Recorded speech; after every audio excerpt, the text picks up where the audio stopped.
रहुआ इतना टाइट रहुआ हमने से मत बोली जाननी कि ना।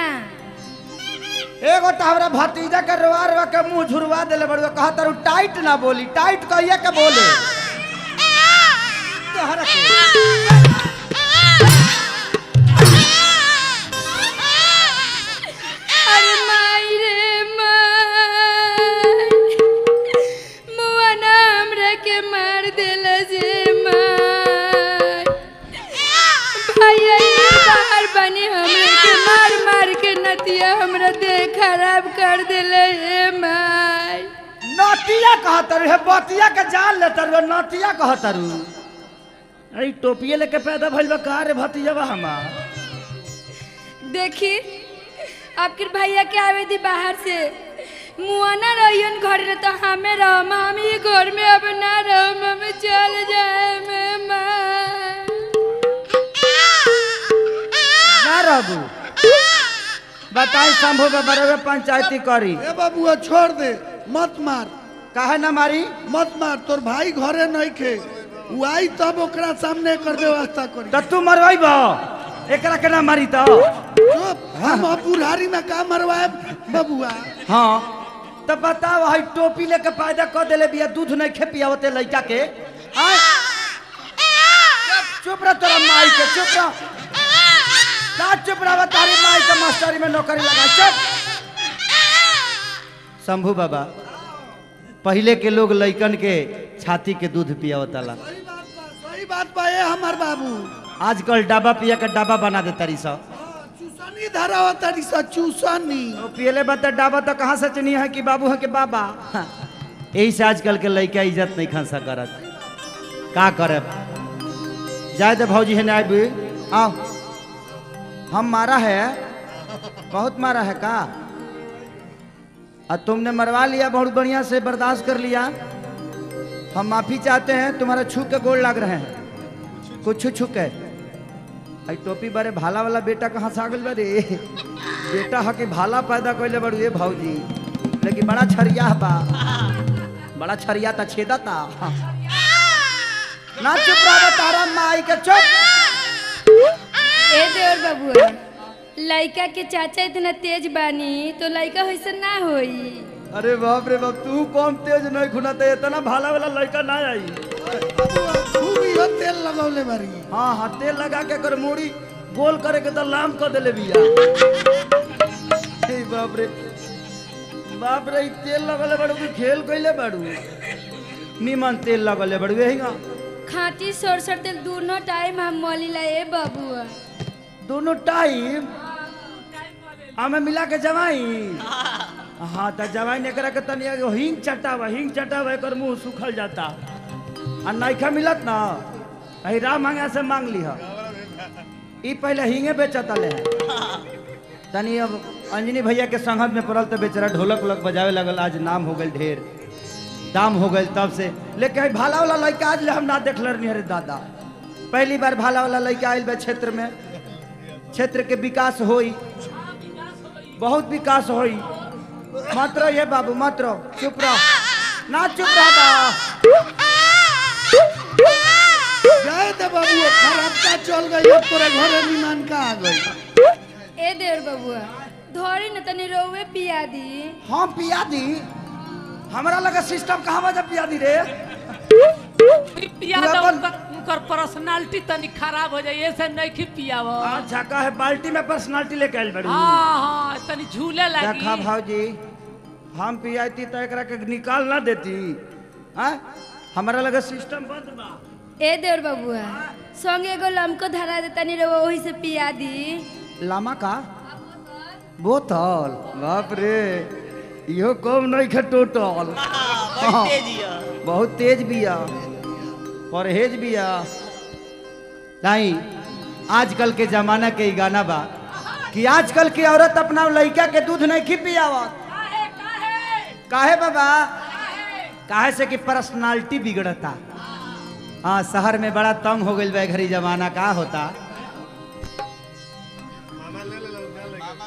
हाय मान हाय लड़का कटोरा कटोरा लेके अइबा काहे बाबा दूध भात खियावे खातिर यही होली के हाँ मौसम चढ़ल बा, जब भौजाई के हवा लागल बा कैसे कैसे तो भौजैया के जब देखले बा लइकवा रोता तो उ देवरा का कहता, का कहता जब हो? गांव के लोग पूछता तो एगो कहता, कैसे ए बबुआ कैसे कहता हो शंभू बाबा उ का कहता लइकवा, जब रौरे रौरे खानी बुजुर्ग आदमी जब कहलस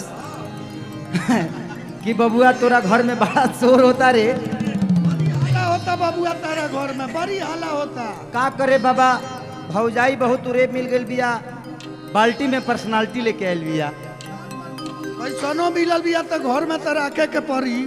अब तहार बिया दिया बुता के भइल बा, तू का जमरब जनब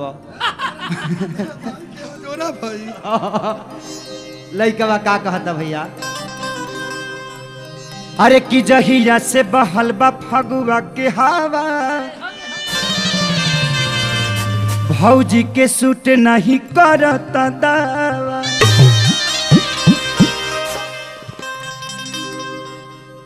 अरे की त फेरा में पड़ल बड़ी मुआवे के,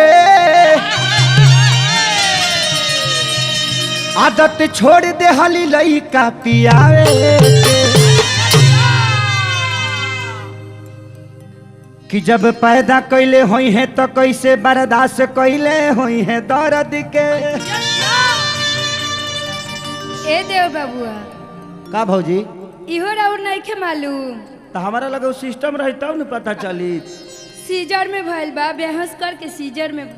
सीजर तार दे गीजर में रहला का, फ्रीजर से निकलल भी का रे ई लइका, फ्रीजर के हा, फ्रीजर के कहत है कहाँ कहाँ ठंडी में कहाँ तू ढूंढा था जे कहाँ चल, हम कितना बढ़िया फ्रिज में ठंडा तो नहीं है।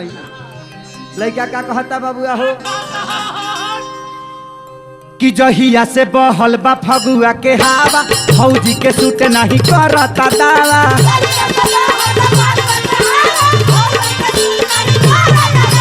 जहिया से फगुआ के बहल बा हवा, फौजी के सूट नहीं करता दावा। टोनी पिया तारी लोटा के लोटा है, लोटा है, लोटा है। ना चुप रह बे, कहा नहीं सोता है रे, सोच सोच तारी माई के मस्तर में नकल लगाई सोच। तो बोला बबुआ कहेला रोता है, बोला बबुआ कहेला रोता है, हे भौजी का दूध नहीं होता है।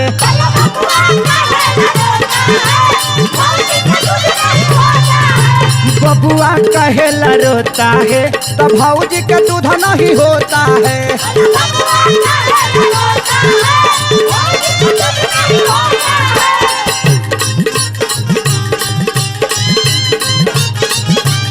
ए पंकज,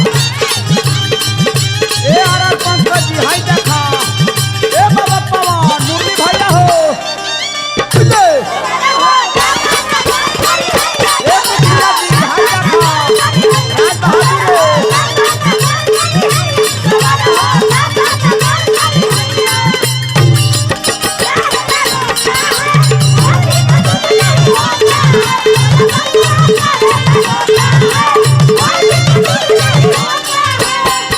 लइका कहता कि भौजी हो दिखले लागता बाकी दिहे ही बालटी,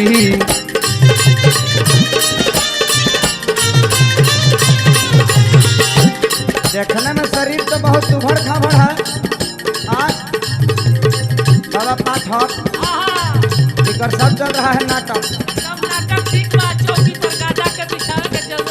देखे ना देखला से लागता कि भर दिहे बालटी।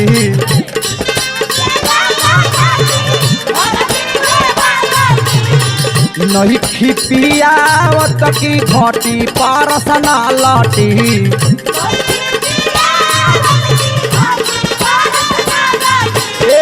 नहीं खिपियावत की घटी परसना लटी।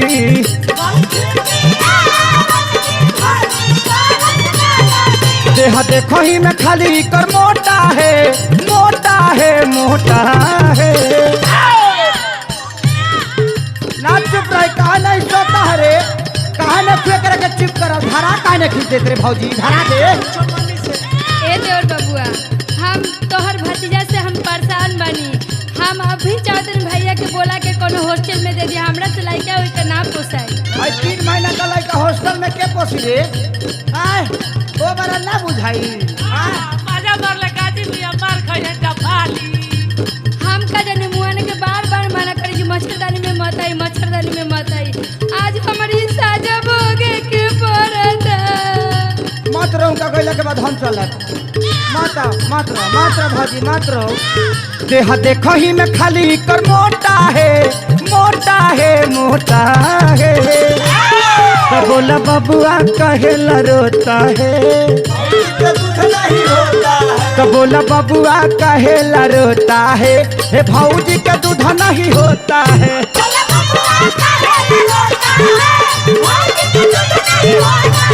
अरे बबुआ काहेला रोता है हे भौजी का दूध नहीं होता है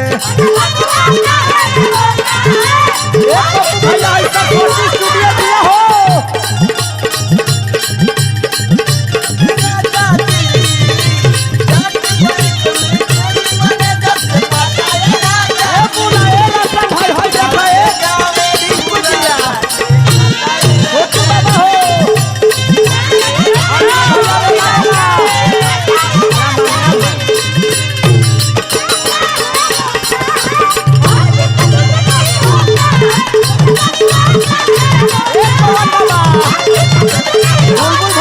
देखो भाजी अभी लड़का छोटा है इसलिए हम कह रहे हैं कि इसको टाइम से पिलाओ खिलाओ और अपना देह का ध्यान मत दो उस लड़के का देह का ध्यान दे तब है काम करते इधर अबुआ तू ही रहला देखे पहले तू ही न गई रहला ए बाबूआ ओ घड़ी तो हम एकरा के निमन देखनी हम ही ना मुरलियो जोरे जोरे गई रहले पंकजो रहले पौनो रहले सब लोग गए रहे सब जरा हमरा मुड़ी पर मौर भाव चढ़वा देहला लोग हमार शिकायत करता नी लोग। अरे बाप रे बाप माई रे बाप हम आज भैया के बोला के नहीं घर चल जा।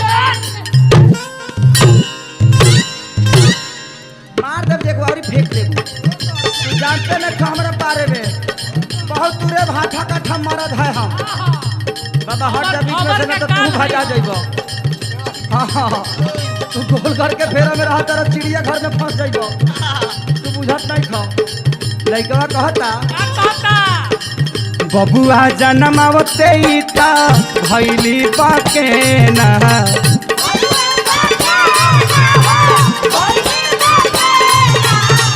दूधवा चोरावत बाड़ी हरिहे काथे ना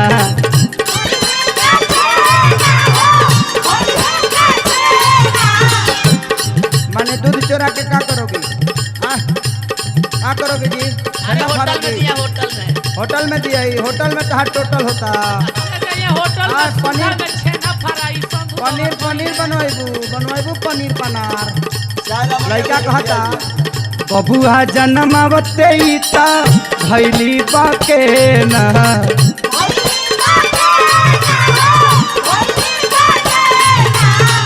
दूधवा चोरावत बाड़ी हरिहे काछे ना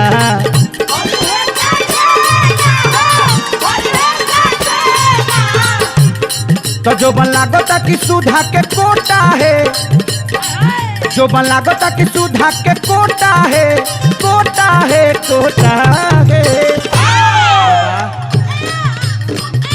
बुझा तो जे सुधा के कोटा है ए बाबूआ सुधा के कोटा कहियो कमी ना होई ना भौजियों के सुधे ना हो और वह जुदा होके कैसे उनकर से रही ले एकदम रुआ हंसी ले तो बुझाला जे पंपू सेट आवाज करता पाक पाक पाक पाक पाक पाक पाक पाक अरे शंभू बाबू उठावना कल बड़ी दूध के जो बन लागता कि सुधा के कोटा है तो बोला बबुआ कहे लरोता है बोला बबुआ कहे रोता है हे भौजी का दूध नहीं होता है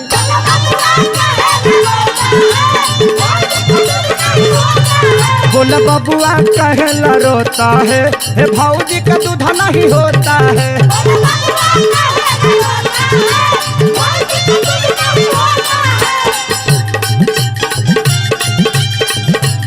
ए आरल पंकज, ए किशोर जी, ए घुंघरू भैया, ए बच्ची भाई देखो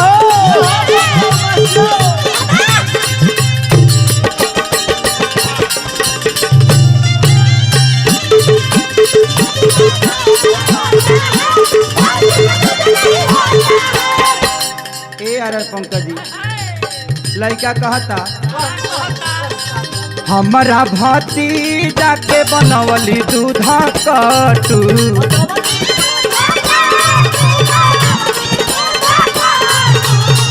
जो बना लबनिया सूखा के भइल लट्टू।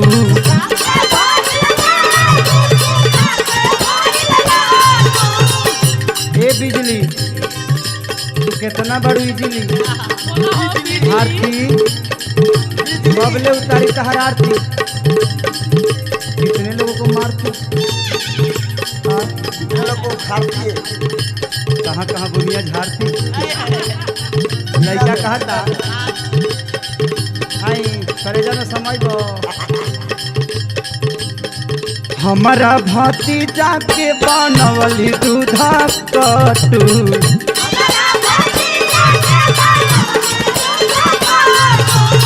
जो बना लबनिया सूखा के भइल लट्टू।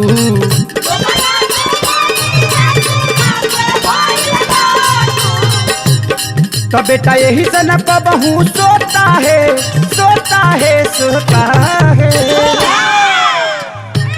कहा नहीं चुप होता है तोहरा चलते।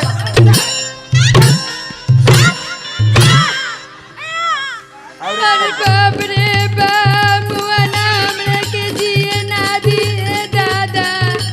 ए शंभू बाबा रवा कैसन घर में हमर शादी कराइले बानी, हमर घर में जोर गइल हे दादा। बाप बाप दादा दादा कहिए बारू, लड़का के ना पियावा तारू ना सुतावा तारू, तारा ला ठीक उपाय कर। खाली बिछौना पर मुतावा तारू, खाली अब बिछौना सर गइल मुतला से ओकरा आ तारा तनको बुझाता बाप बाप करत तारू, बाप बाप अब बड़ा कहा तक मारा से कि चाप चाप त कहा के पैदा कलिस रे तोरा दूध ना पियाव के रहता। मारी मारी पुट्ठा फाड़ दी मार के। फाड़ दी हमारे साथ हार मौसा कर रही हैं, सोचिए समझ के मरनी है भौजी, जाए दो मान जा मान जा आज बजाए दो। मान जा मान जा, फान जा नहीं हमरा का और फान जा। अरे बाप रे कुछ तो कहा लेकिन ठंडी के जुगाड़ी है हमारे भौजी ना बड़ा निमन है। ठीक आएंगे 6 महीना पर दूध को वैकेंसी फेंकत रहा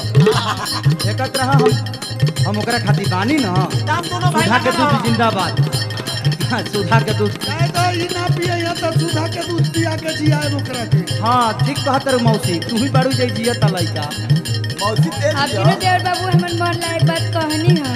ए देवर बाबू रउआ के छोड़ के हम थोड़े जाए, रउआ के छोड़ के हम कहियो ना जाए। ना कहियो मत जाइए, हम कहाँ चाहते हैं तरह के छोड़े के, हम तो चाहते नहीं की तरह कोड़े के, हम चाहते नहीं की छोड़े के। लड़का कहते है पवन बाबा हम चाहते नहीं। बेटा यही से ठीक से ना सोता है सोता है सोता है, बोल बबुआ कहेला रोता है। होता है रे रे तेरा मौसी के ना चुप रहा हमारे भीतर चल कहे बबुआ कहेला रोता है, ये भौजी का दूध नहीं होता है।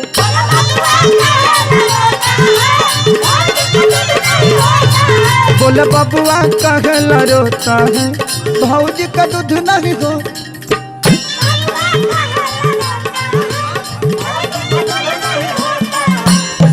वो कहेला रोता है, भौजी का दूध नहीं होता।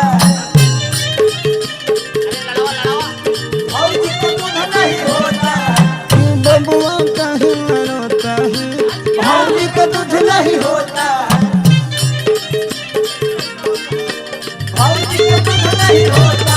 बोला बबुआ काहेला रोता है, भौजी का दूध नहीं होता है।